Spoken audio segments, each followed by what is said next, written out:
Hello everybody, I am Ben from Team Panic, and today we're going to be looking at how Annie Are You OK performed at ARCs Hybrid World 3 a couple of weekends ago now. And just like the Melty video last week, the camera that I was using was set on time-lapse mode for the first day. So the fights that I have from that, the footage is, time-lapse footage. It's not too bad, but it's not great either. However, we got a little bit lucky in this case because only 2 of Annie's fights for the weekend were actually on the first day. So there was only 2 fights that had, or the main footage that I had was this time-lapse footage, which isn't the greatest footage in the world, but what can you do? So we're going to jump straight on into this. I will say I did put the different bearing into Annie. For those of you who've been following along, I had a big bearing that was supposed to go around the can of the motor. I did a test spin up here in my test box at home the night before the event. The motor got hot, expanded just a little bit and seized that bearing. So I pulled it out entirely and was just running without any kind of bearings to hold the belt tension in place. Just kind of hoping that Annie survived the first day so that I could get back to the system we used last month or last month's meet. Anyway, with all of that said, let's jump on into the first fight. And the first fight is up against a robot called Super Mousey. Those of you who have been watching my channel for a while would know this robot is a very thick HardOx HDPE wedge, and it's just a tank. The only time we've ever managed to beat it really convincingly in the past was when we actually managed to hit one of the wheels and jam it inside itself, because there's nothing you can do to that frame. It's just solid HDPE, so it's really, really hard to take down. This one is a time-lapse footage fight, so we'll see this and then I'll kind of explain it a little bit to try and hopefully fill in some of those gaps.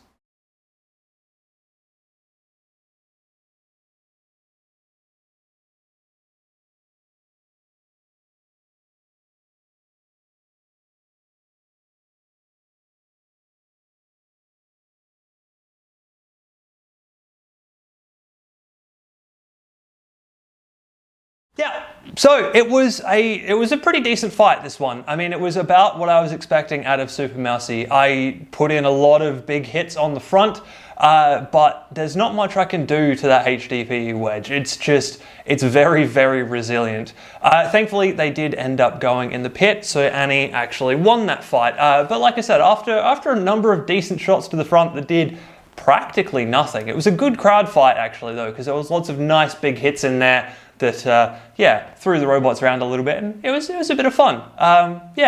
So that's that one. Second fight of the day, or second and final fight of the day for Annie.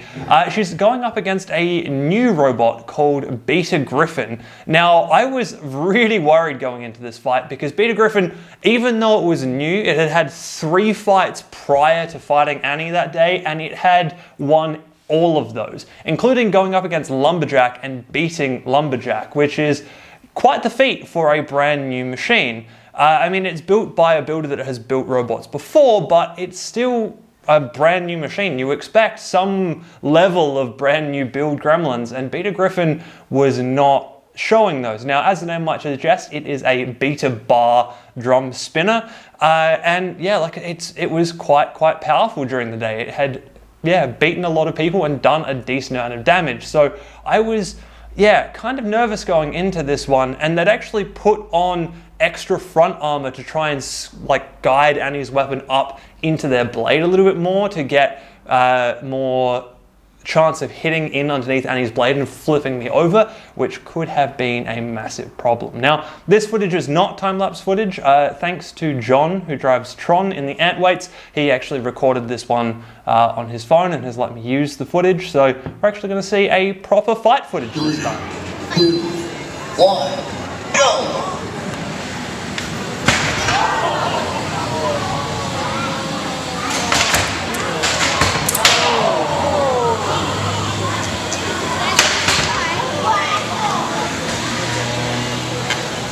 All that hum. It's not dead yet.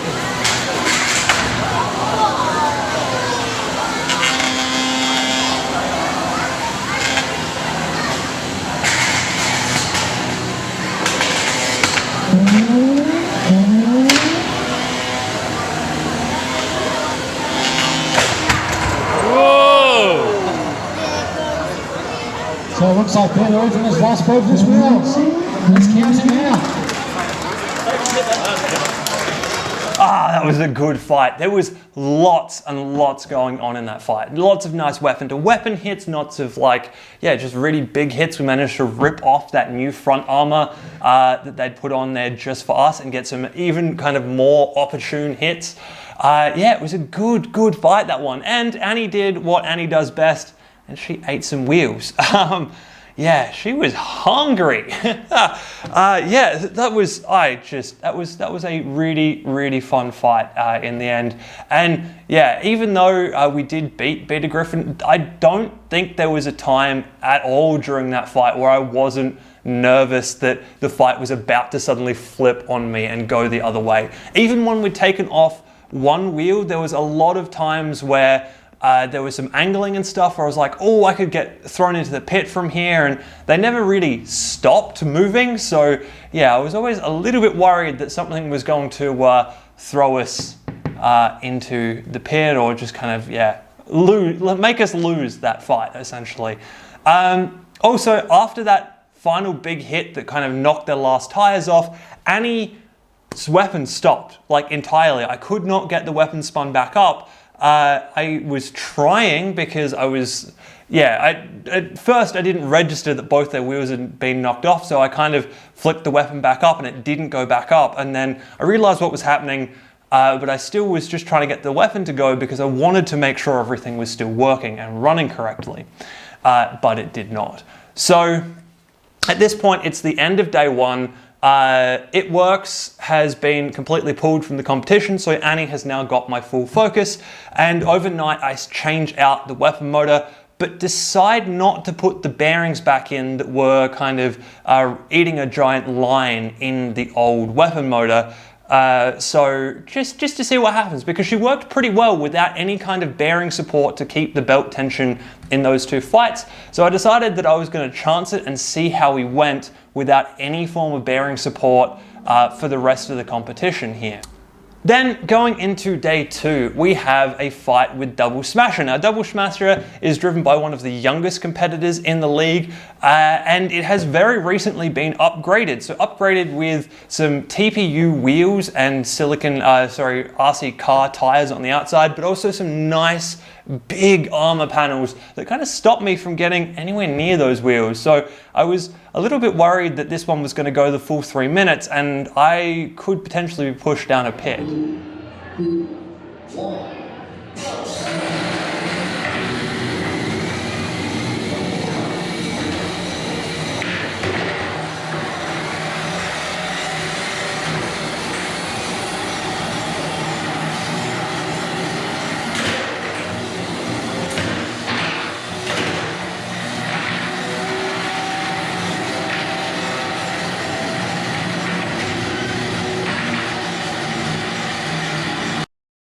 Oh, sorry, the cameras last weekend or 2 weekends ago just were not having a fun time with me. The camera shut off partway through that fight.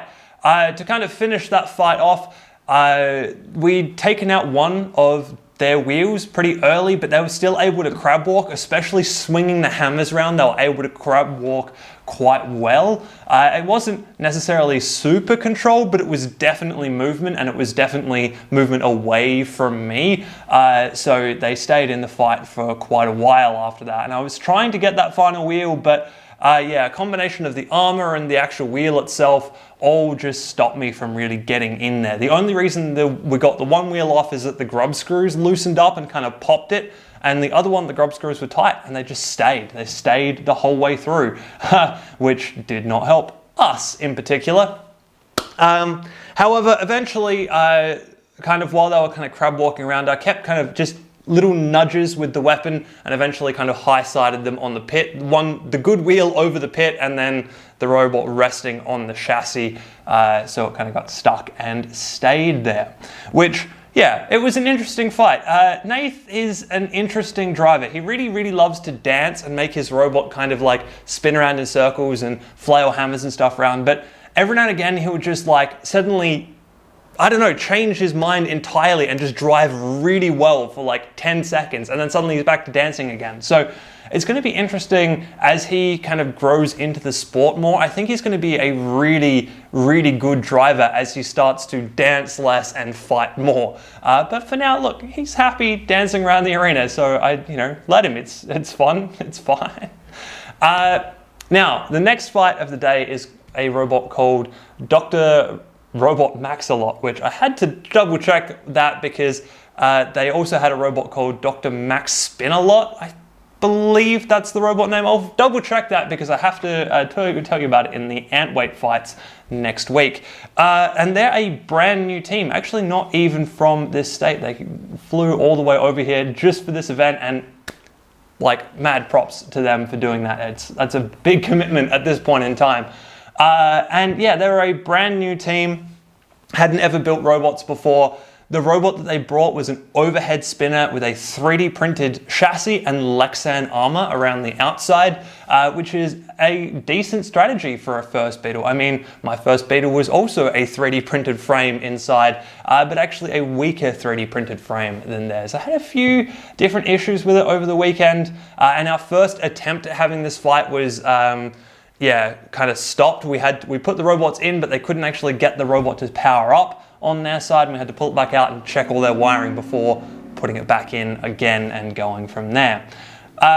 So the one kind of interesting thing about this though is because it's an overhead spinning weapon, and Annie is actually relatively low to the ground, their weapon was the perfect height to come in and snip off the wires up the top here, which turn Annie on. So I was a little bit worried about that going into this.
So that was an interesting fight.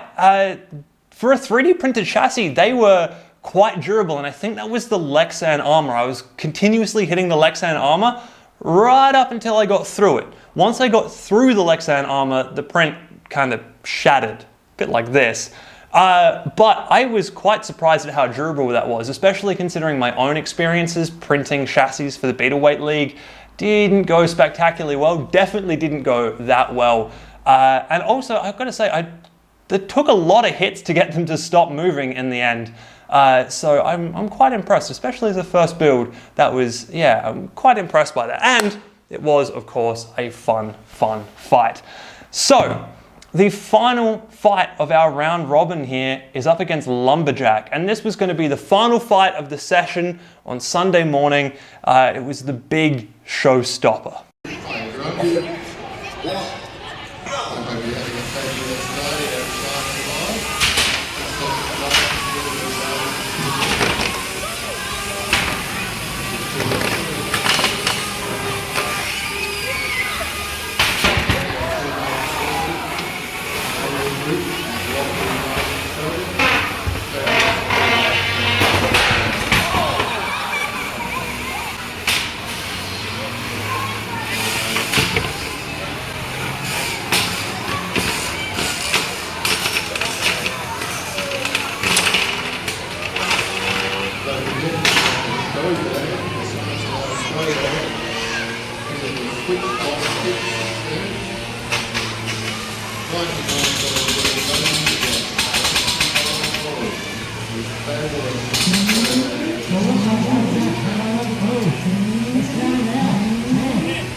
And we win this one as well. Oh man, Annie is on a roll. She has just like won every single fight in her round robin, and that is incredible. Lumberjack did really well in the early part of this fight.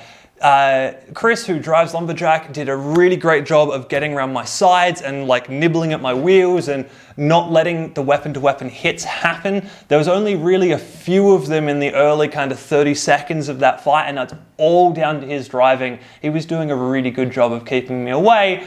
And then the big hit happened and he got unlucky, and we got quite lucky because he ended up upside down. Now, the thing that's interesting about this is when he was upside down, I actually scored a direct hit on his bunny ears, which keep his weapon up off the ground.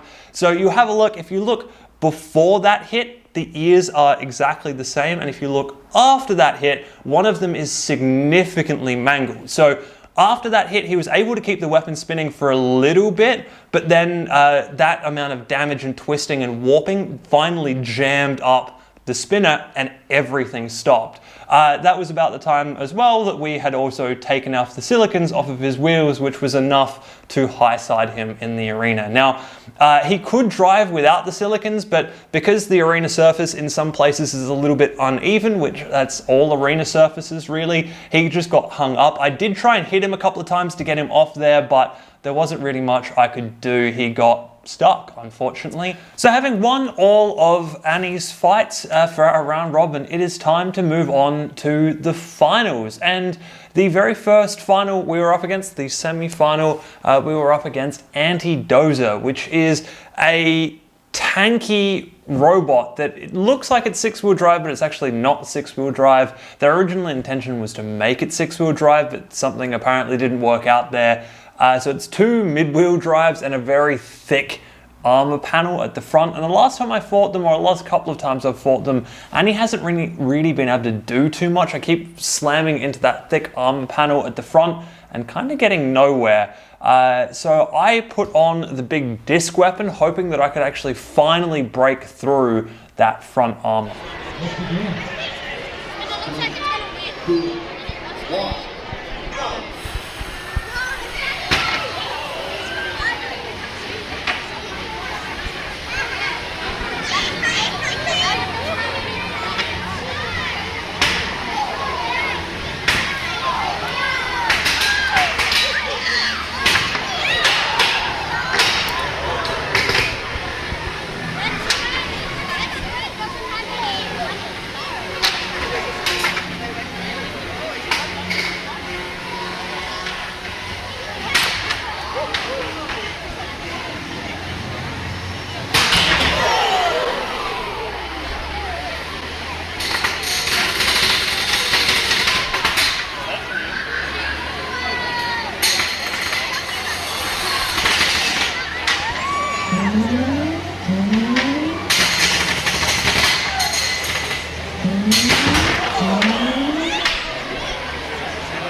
This means it's a win for Annie. Are you okay? And that is what we did. We did so much damage to that front armor panel. We've scratched out a huge gouge out of that thing and ripped its whole mounting section off. So we won that fight primarily because they said that the battery was too close to that front damage and that there was a good chance I was going to hit it if I hit them again. So it was a case of a battery failure or a exposed battery problem, I guess I should say.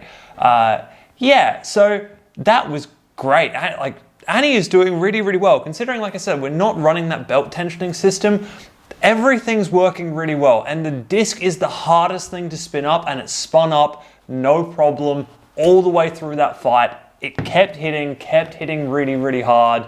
And I was really, really happy with that fight.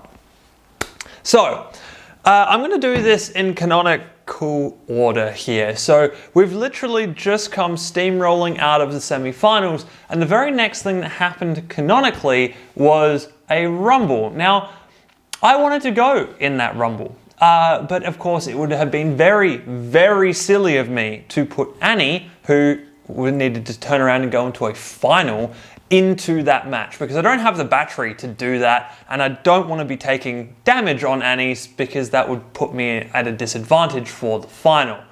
So I did this instead. This here is a Hardox Beetle.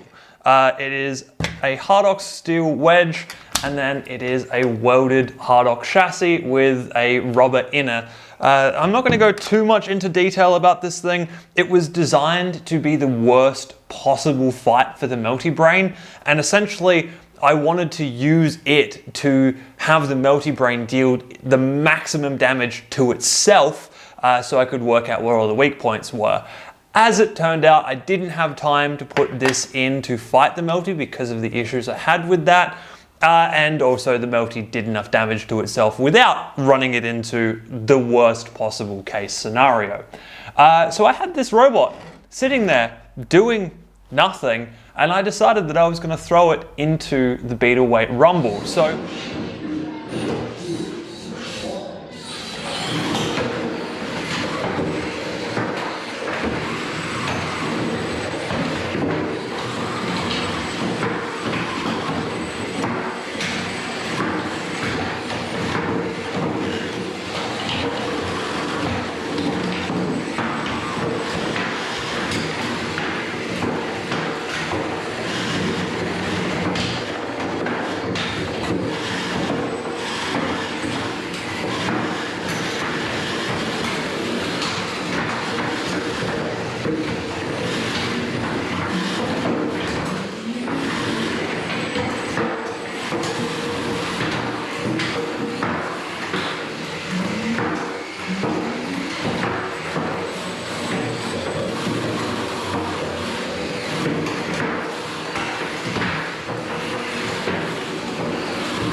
So that was interesting. This thing failed in the points that I thought were the weakest. It had a 3D printed lid because time, and that got hit and broke. And it also had heat insert nuts that were inserted the wrong way, which one of them also ripped out.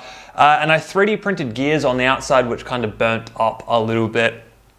But it was fast and it was quite sturdy, other than, yeah, those bits that I just discussed. I'm probably going to finish up talking about this now because it's not really the focus of today's video. If you want to know a bit more about the Hardox Beetle, please let me know in the comments down below and I'll make a full kind of recap overview-y video of this and yeah, the design considerations and stuff that went into it. Obviously I can't do a build video because it's here and I was building this at the same time I was building the Melty and something else that's going to come up a little bit later, so I didn't actually have time to film this as I was going through and doing it. But once again, if you want to know more about that, please let me know in the comments down below, because yeah, I'll only make a video on this thing if you guys are actually interested in seeing some of the design choices and considerations and stuff behind it. We also, of course, didn't win that rumble, mostly because the drive gears burnt out. So I actually have a method, I think, of fixing that, and I can still keep it inside weight. I'm currently at, it was either 800 grams or like a kilo or something, so I've still got some weight to upgrade the drive system and actually maybe put some wheel guards on this thing, which would make it truly indestructible, I think. Anyway, that's enough about that for now. We're going to go back to Annie and back to our finals match. And our finals match is up against Beta Griffin. So both Beta Griffin and Annie got into the finals. We both beat our semi-finals opponent and we're facing off in the finals. And from the last fight with Beta Griffin, I knew two things. This was going to be a bit of a slugfest and it was going to be a great, great fight to watch. So let's do exactly that. 3, 2, 1.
Yeah, boy!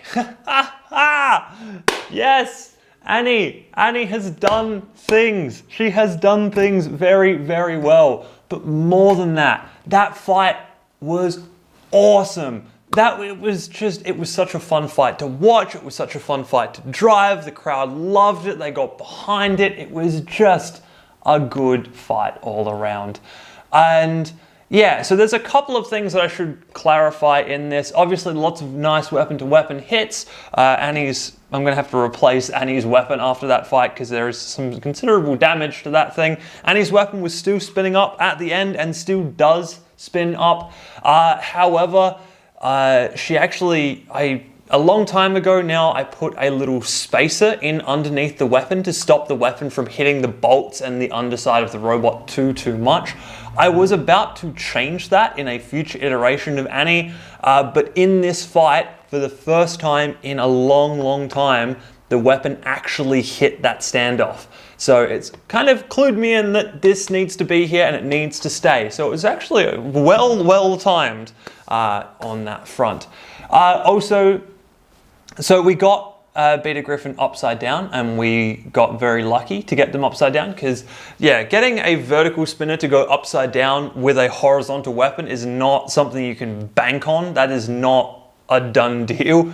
Obviously, we got one of their wheels and, yeah, then got them upside down, and then they were kind of stuck upside down. They have, Beta Griffin had a little metal rod sticking out the top, kind of at the back here somewhere, and what that was is they had their link hard mounted in the robot, sticking straight up out of the robot. So if they got turned over without that metal pole, then the link would be the thing resting on the ground, which is very bad essentially, because you're trying to then drive on top of the link, and the thing that's going to happen is you're going to pop your link out. So they had a little standoff there to stop that from happening, and to have another point to run on. But it was because of the way the robot was laid out, it meant that they could only have one wheel touch the ground.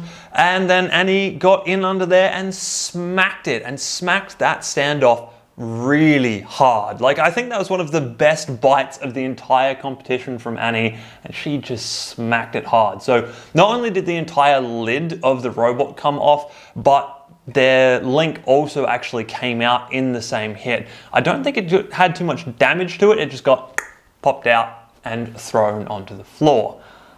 But we got very, very, very lucky in that hit, because during that same hit where they got disabled and turned off and left for dead in the middle of the arena, we bounced over the pit. And I am not kidding. It was like literally wheels landed on one side and she went up and she landed on the other side of the pit.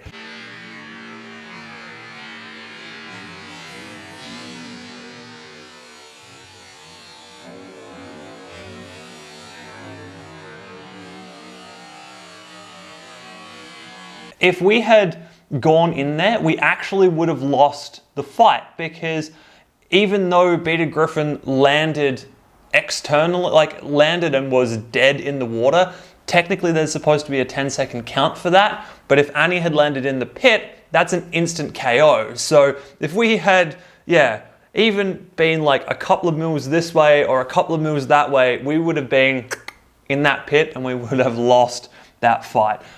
So it was exciting. It was a good fight. I really, really enjoyed that one. And of course, I mean, it does help that we came away with the win on that one. I'm so happy. Annie performed the best that she has ever performed. And at this point, I am raring to go for a Bugglebot Season 3. Obviously, the world is not in a place where we can have a Bugglebot Season 3, but when the world gets back to that point, I really, really hope there's a Bugglebot Season 3, because Annie will be back and she will be out for revenge, and she's gonna get it. She is doing very, very well. As I mentioned partway through there, I am considering doing an Annie version 5, version 6. I can't actually remember where my versioning numbers have got up to. I've got a couple of like sub-versions in there where little things changed. But I'm going to keep the whole weapon stack up as it is. I'm going to keep the drive the same. All I'm going to do is I'm going to change how the chassis is actually made, hopefully to make that easier for me to build Annie in the future, and make more replacement parts for her, and also just kind of change the weight distribution a little bit to allow her to drive a little bit better, because that was one of the biggest things that kind of got me this weekend or during these fights, was that Annie, while running on the weapon bolt, isn't as responsive as she used to be. When I was fighting in Bugglebots and I had the standoffs down the sides, she drove a lot better than she does now. And the drive system hasn't changed, it's just the way we're running has changed, and that has changed enough that she now struggles, or at least struggles more than she did. And the new, like the struggling drive system, it works okay. I mean, it works well enough to get us the old win, but it could be better. And there was a couple of times, especially like the Lumberjack fight, I didn't drive particularly well in the early bit of the Lumberjack fight, but also I was struggling to turn and also to get the speed going forwards, which would have been quite helpful in that Lumberjack fight. So yeah, there's a few little bits and pieces that I'm thinking and considering changing on Annie, but that will be at a later date, I believe. Anyway, I think that is going to be it for this video. I'm very, very, very happy with how all of this has gone. I will just quickly point out that doing this recap and seeing how well Annie's going, I remember back to Annie's first couple of fights and how badly she performed in her first couple of fights. And there is a very good parallel there between Annie and the Melty Brain, because the Melty Brain has just had its first couple of fights and it performed kind of badly. But here we are now with Annie version 4, version 5, winning competitions, winning fights, doing really well, and putting on those good, like really showy fights that are just good fun to watch. So hopefully with some time and a few iterations, the Melty can also get to that point, and it's making me feel a little bit better about how we performed with the Melty. I think we're going to get there on that, I reckon. It's going to take me a little bit of time to get everything tuned up and actually get it going and, you know, producing those good, enjoyable to watch fights. Anyway, this is actually the end of the video. I hope you guys have enjoyed that, and I will see you in the next one.